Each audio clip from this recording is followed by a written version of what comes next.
Bonjour à toutes et à tous, je suis ravie de vous retrouver. Cette semaine, c'était la rentrée, mais nous allons jouer les prolongations. Nous allons partir en Asie, nous allons partir en croisière et nous reviendrons par l'Espagne. Et nous commençons avec les bijoux du Maharaja.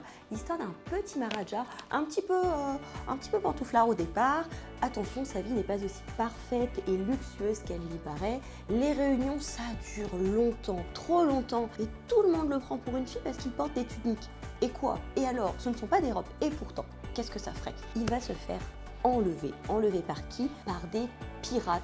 Pirate! Le pauvre, il voulait juste récupérer ses bijoux. À la place, il trouvera beaucoup plus précieux. L'Asie, c'était très bien. Revenons en France, nous sommes au début du XXe siècle et je vous présente Victor et Angèle, deux enfants d'une dizaine d'années. Et dans ce court roman, nous allons vouloir avec eux embarquer à bord du jumeau du Titanic, un immense paquebot nommé le Mythique. Dans ce premier tome, Angèle et Victor vont tout faire pour persuader leurs parents de les laisser embarquer à bord du Mythique.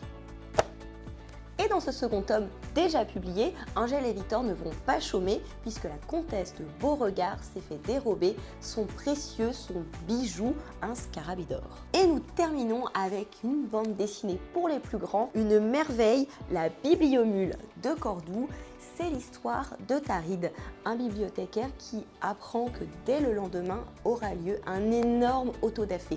Des milliers de livres vont être brûlés à cause d'Amir, un vizir ivre de pouvoir qui convoite la place du calife et de ses soutiens, des fanatiques religieux. Dans l'urgence, Tarid va faire tout son possible pour sauver un maximum de livres. Aidé de Lubna, une copiste, ils vont surcharger une mule, s'enfuir grâce à Marwan, l'ancien apprenti.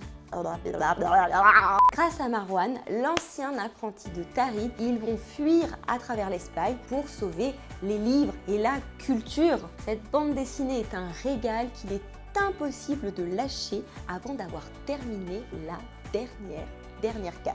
J'espère que ces livres vous plairont. Je vous souhaite à toutes et à tous un bon week-end.